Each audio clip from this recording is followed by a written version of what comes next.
हम लोग जो आज पढ़ेंगे वो है सेंटेंस। क्या है? सेंटेंस। और मेरे हिसाब से बेहतर है कि इंग्लिश को इंग्लिश में ही पढ़ा जाए, उसमें हिंदी को ना ऐड किया जाए। क्या किया जाए? उसमें हिंदी को ऐड नहीं किया जाए। इंग्लिश को इंग्लिश के हिसाब से पढ़े तो ज़्यादा अच्छा है। अब उसमें वाक्य और जो वैसे तो बहुत सारा अलग अलग है सेंटेंस में, पर आज जो हम लोग पढ़ेंगे एकदम सिंपल पढ़ेंगे, ठीक है? इसका 3 हिस्सा है। क्या इसका? 3 हिस्सा। हाँ, ये 3 हिस्सा हम लोग पढ़ लेते हैं। सबसे पहला है अफर्मेटिव। क्या है? अफर्मेटिव। हाँ, क्या है पहला? अफर्मेटिव। दूसरा है नेगेटिव। क्या है? नेगेटिव। फिर से बोलो। नेगेटिव। हाँ।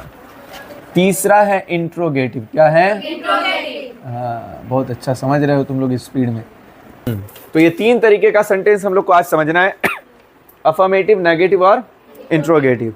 समझना है कि ये होता क्या है। एकदम आसान है, कोई ज़्यादा टफ है नहीं जो इसके लिए परेशान हो हम लोग, एकदम आसान।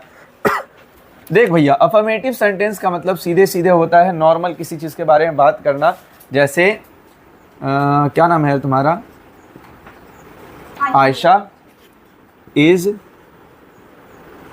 प्लेइंग। क्या चीज़? आयशा इज मतलब आयशा खेल रही है। एकदम क्लियर, कोई दिक्कत? सीधे डायरेक्ट बात हो रही है कि आयशा खेल रही है।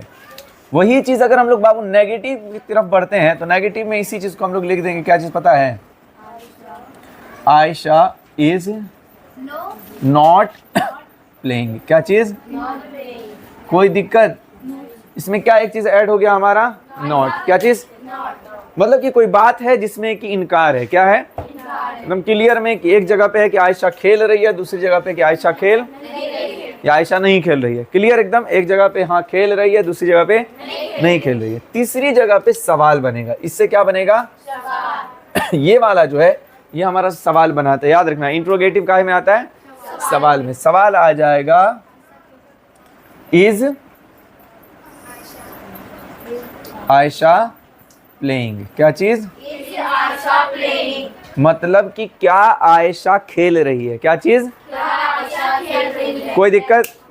3 तरीके का सेंटेंस समझ में आ गया? पहला आयशा खेल रही है, मतलब हम सीधे डायरेक्ट बता दिए किसी से कि क्या आयशा खेल रही है।